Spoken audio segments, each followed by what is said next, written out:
أعوذ بالله من الشيطان الرجيم. بسم الله الرحمن الرحيم. للذين لا يؤمنون بالآخرة مثل السوء ولله المثل الأعلى وهو العزيز الحكيم.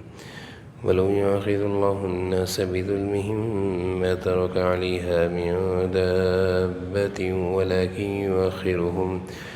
ولكن يؤخرهم إلى أجل مسمى فإذا جاء أجلهم لا يستأخرون ساعة ولا يستقدمون. ويجعلون لله ما يكرهون وتصف ألسنتهم الكذب أن لهم الحسنى لا جرم أن لهم النار وأنهم مفرطون. تالله لقد أرسلنا إلى من قبلك فزين لهم الشيطان أعمالهم فهو وليهم اليوم ولهم عذاب أليم. وما أنزلنا عليك الكتاب إلا لتبين لهم الذي اختلفوا فيه وهدى ورحمة لقوم يؤمنون. والله أنزل من السماء ماء فأحيا به الأرض بعد موتها إن في ذلك لآية لقوم يسمعون. صدق اللہ العظیم. سورہ نحل کا درس چل رہا ہے.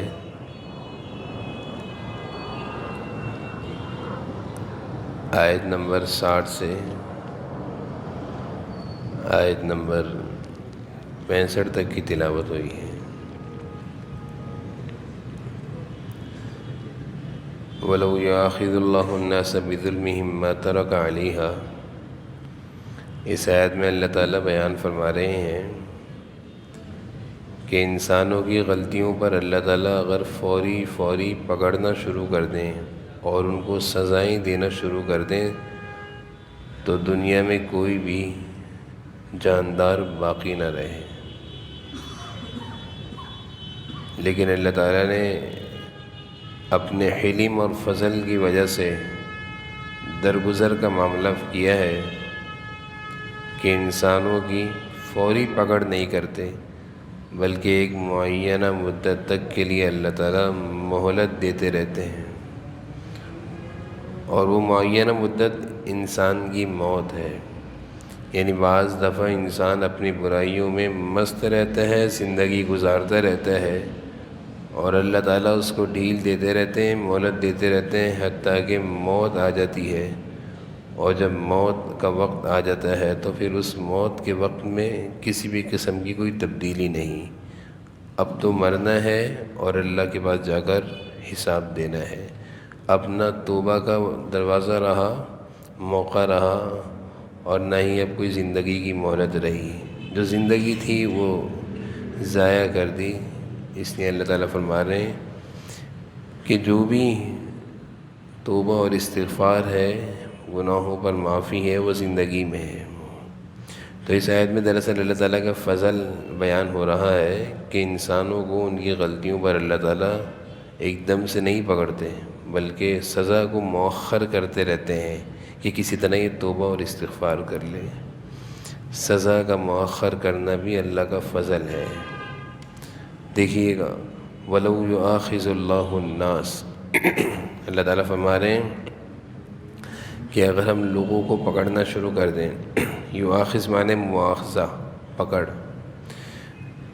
وَلَوْ يُؤَاخِذُ اللَّهُ النَّاسَ، اگر اللہ تعالیٰ لوگوں کو پکڑنا شروع کر دیں بظلمہم، ان کے ظلم کی وجہ سے، جو وہ ظلم کرتے ہیں، ناانصافیاں کرتے ہیں، اللہ کی نافرمانیاں کرتے ہیں. ما ترک علیہا من دابہ، تو روئے زمین پر کوئی بھی جاندار باقی نہ رہے. ما ترک علیہا، تو اللہ تعالیٰ زمین پر کسی بھی جاندار کو زندہ نہ چھوڑتے. ترک معنی چھوڑنا. کوئی بھی جاندار زندہ نہ رہتا اگر اللہ کی پکڑ فوری آ جاتی. ادھر انسان نے گناہ کیا، ادھر سے اللہ کی پکڑ آ جاتی تو انسان نہ بچتا. وَلَكِنْ يُؤَخِّرُهُمْ، اللہ تعالیٰ فرما رہے ہیں ہم مؤخر کرتے ہیں، مہلت دیتے ہیں، اِلیٰ اجل مسمى، ایک معینہ مدت تک مہلت ملتی ہے کہ انسان کسی طرح سدھر جائے گا، سمجھ جائے گا، توبہ کر لے گا۔ اور فَإِذَا جَاءَ أَجَلُهُمْ، جب وہ معینہ مدت آ جاتی ہے، یعنی موت کا وقت آ جاتا ہے، لا يستأخرون الساعة ولا يستقدمون، نہ ہی ایک ساعت یعنی ایک لمحہ کی تاخیر ہو سکتی ہے اور نہ ہی ایک لمحہ پہلے موت آئے گی۔ موت کے لیے جو ایک وقت اور ایک گھڑی لکھ دی گئی ہے، اس گھڑی سے ایک لمحہ پہلے بھی موت نہیں آ سکتی، نہ ہی ایک لمحہ تاخیر سے۔ مدت معینہ جو انسان کے لیے متعین ہے موت کی، اسی پر انسان کو اٹھا لیا جائے گا۔ وَيَجْعَلُونَ لِلَّهِ مَا يَكْرَهُونَ، اللہ تعالیٰ فرما رہے ہیں کہ کچھ لوگ ایسے ہیں جو اللہ کے بارے میں ایسی چیزیں گھڑتے ہیں جنہیں وہ خود بھی پسند نہیں کرتے، اللہ کی طرف ایسی چیزوں کی نسبت کرتے ہیں ما یکرہون، جنہیں وہ خود بھی اچھا نہیں سمجھتے۔ وَتَصِفُ أَلْسِنَتُهُمُ الْكَذِبَ، اور برائی کرتے ہیں اور اپنی زبانوں سے جھوٹی اپنی تعریفیں کرتے ہیں۔ وتصف معنی تعریفیں کرتے ہیں، السنہ اپنی زبانوں سے، کذب جھوٹی تعریف۔ کیا تعریف کرتے ہیں؟ ان لہم الحسنی، کہ ہم تو بہت اچھے ہیں اور ساری بھلائیاں ہمارے لیے ہیں۔ یہ بھی انسان کو ایک دھوکہ ہوتا ہے کہ برائیاں بھی کرتا ہے اور اپنے کو اچھا بھی سمجھتا ہے، برائیاں بھی کر رہا ہے، گناہ پر گناہ بھی کر رہا ہے اور اپنے کو نیک اور متقی بھی سمجھ رہا ہے۔ حرام و حلال کی تمیز نہیں، جائز و ناجائز کی تمیز نہیں، اور اپنے کو بہت بڑا عبادت گزار سمجھ رہا ہے۔ ان لہم الحسنی، اللہ فرما رہے ہیں کہ کہتا ہے کہ ساری اچھائیاں دنیا کی میرے لیے ہیں کیونکہ میں بہت نیک انسان ہوں۔ لا جرم ان لہم النار وانہم مفرطون، اللہ فرما رہے تیرے لیے جو اچھائی ہے وہ جہنم کی آگ ہے اور اسی میں تو پڑا رہے گا۔ دھوکہ لگ جاتا ہے انسان تھوڑی سی نیکیاں کر کے دھوکے میں آ جاتا ہے کہ میں بہت کوئی نیک انسان ہوں، اپنے گناہوں کو، بڑے بڑے گناہ، پہاڑ جیسے گناہوں کو معمولی سی چونٹی کے برابر نیکی کر کے بھول جاتا ہے اور اپنی اچھائیوں کی میں لگ جاتا ہے کہ میں بہت اچھا انسان ہوں۔ ان لہم الحسنی، کہ دنیا میں جتنی اچھائیاں سب میرے لیے ہیں۔ لا جرم ان لہم النار، اللہ فرما رہے ہیں تیرے لیے جو اچھائی ہے نا وہ جہنم کی آگ ہے۔ وَأَنَّهُمْ مُفْرَطُونَ، تو اسی میں پڑا رہے گا۔ مفرطون مانے اسی میں پڑے رہنے دیا جائے گا، نکالا نہیں جائے گا۔ جو اچھائیاں تو اپنی طرف منسوب کرتا ہے تو کہاں اس کے لائق؟ اچھائیاں تو نیک لوگوں کے لیے ہوتی ہیں، تقوی والوں کے لیے، ایمان والوں کے لیے، اعمال صالحہ کرنے والوں کے لیے۔ دنیا میں لوگوں کو ستاتے ستاتے زندگی گزر گئی، تنگ کرتے کرتے زندگی گزر گئی، اور پھر بھی کہتے ہیں ہم بہت نیک ہیں۔ اگلی آیت، تاللہ لقد ارسلنا الی امم من قبلک، اللہ کی قسم، اللہ تعالیٰ فرمایا تاللہ، اللہ کی قسم، لقد ارسلنا الی امم من قبلک، جتنے بھی انبیاء علیہ السلام آپ سے پہلے گزشتہ قوموں میں آئے ہیں، ان ساری قوموں کو اور آپ کی امت کو بھی شیطان نے ایک دھوکے میں ڈال رکھا ہے۔ کیا ہے؟ فَزَيَّنَ لَهُمُ الشَّيْطَانُ أَعْمَالَهُمْ، کہ برائیوں کو اچھائیاں دکھاتا ہے، برائیوں کو اچھائیاں دکھاتا ہے۔ یہ صرف اس امت کا دھوکہ نہیں ہے، شیطان نے ہر دور میں، ہر قوم میں، ہر امت میں انسان کو اسی دھوکے میں ڈالا ہے کہ اچھا برائیاں اچھائیاں۔ میں نے اس پر پہلے بھی بات کی تھی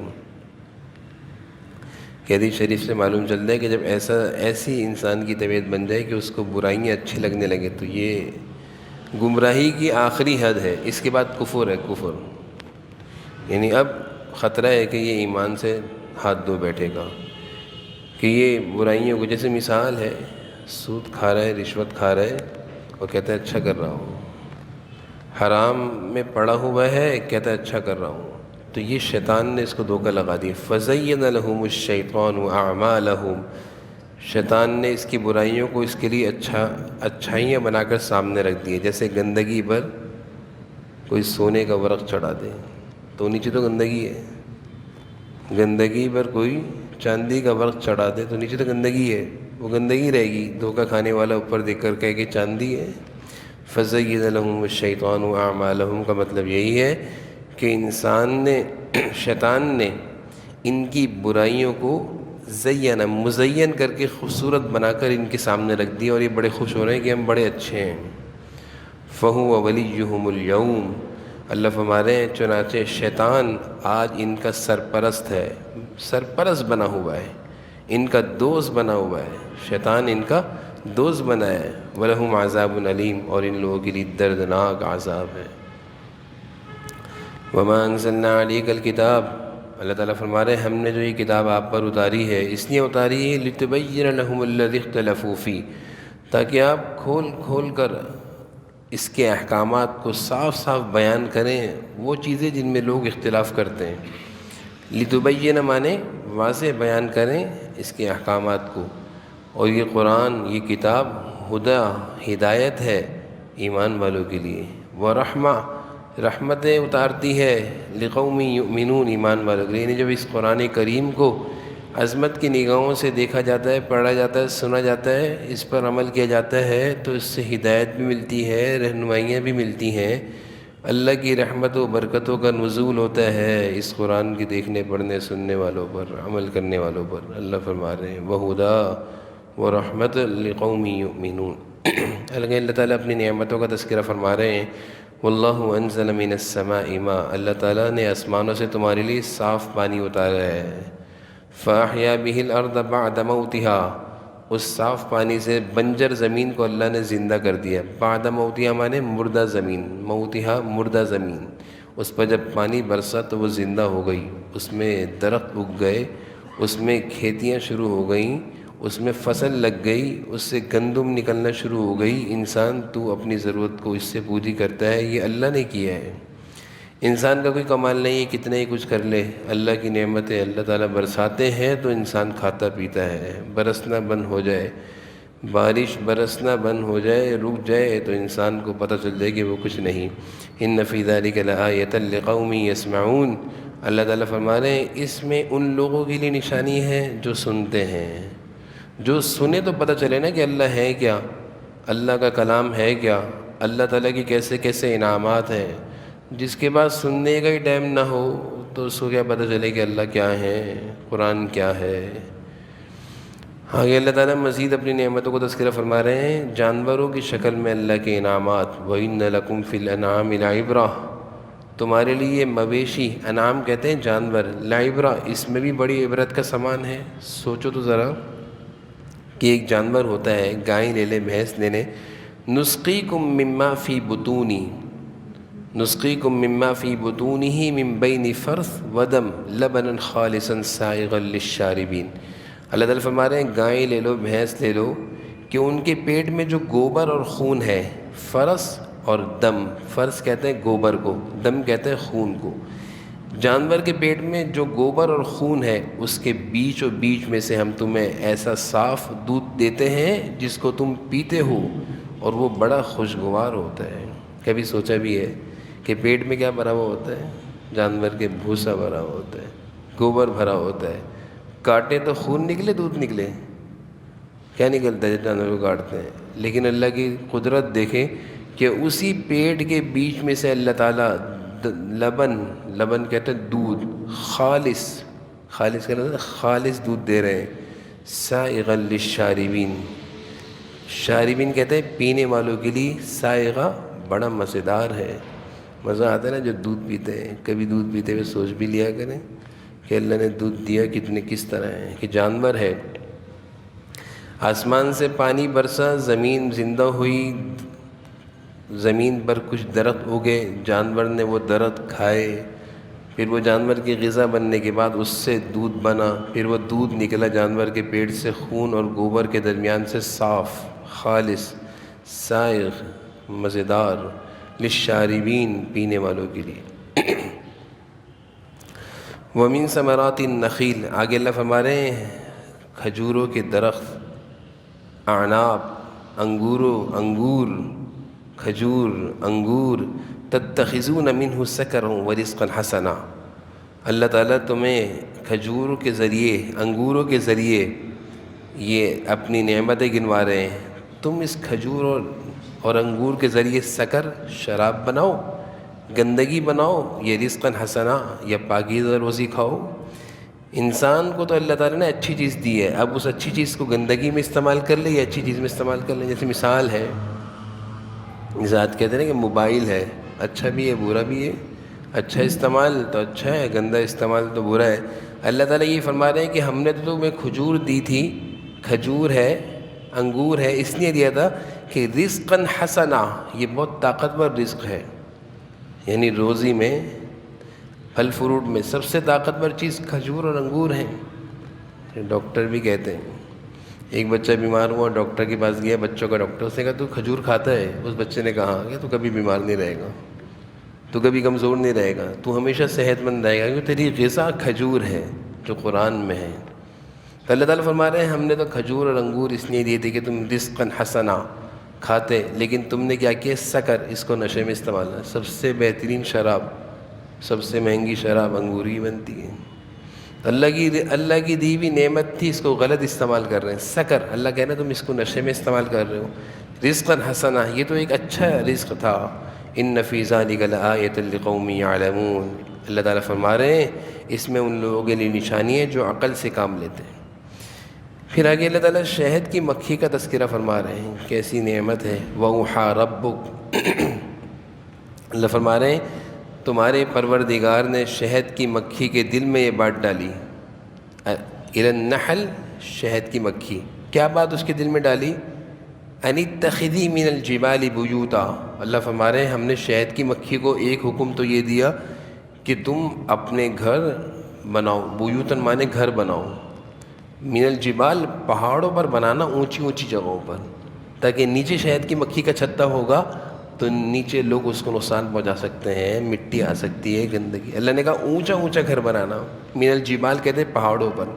ومن الشجر، اور کہاں بنانا؟ درختوں پر. ومما یعرشون، یہ جو لوگ جو چھتریاں اٹھاتے ہیں، چھتریاں، بڑی بڑی چھتریاں بنا، اس کے اوپر بنانا.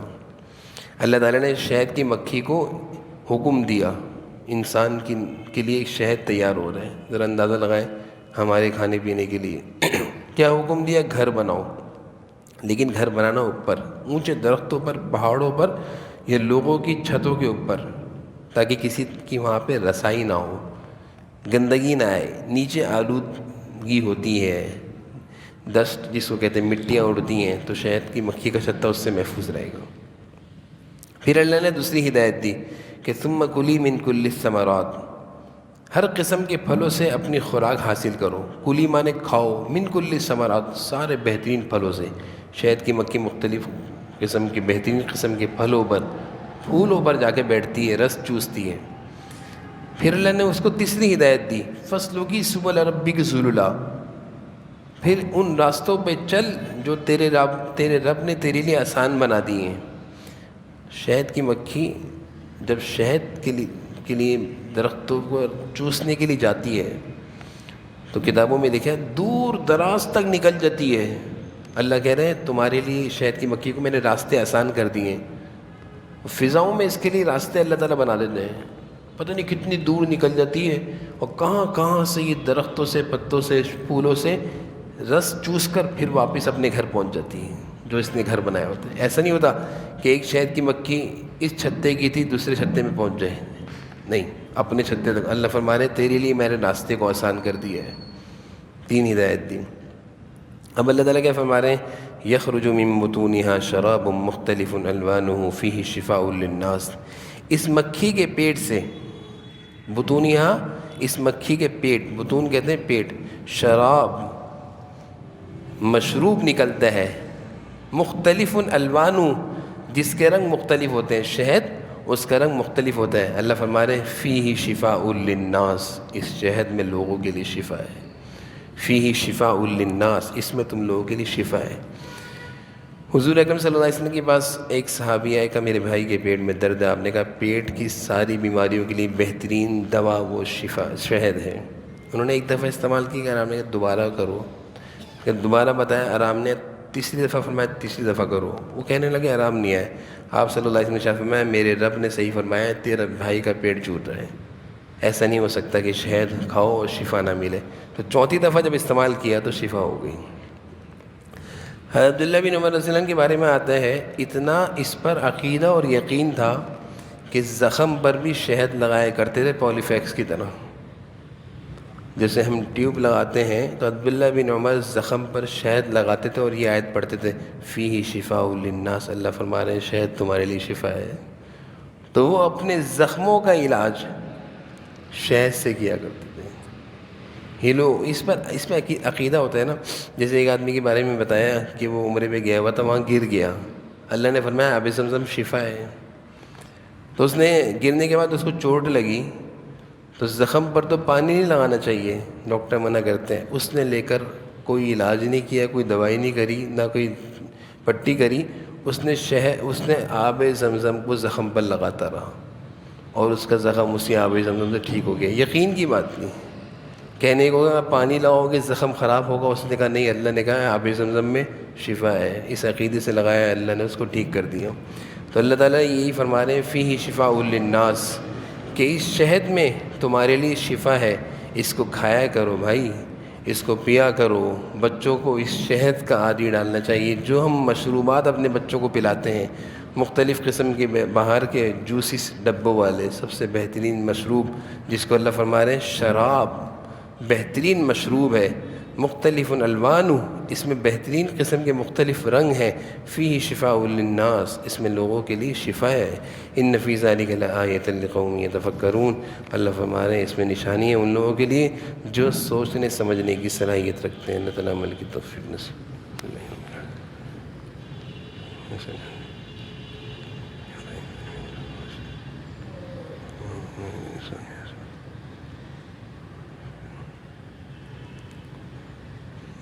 صلی اللہ تعالیٰ علیہ وسلم.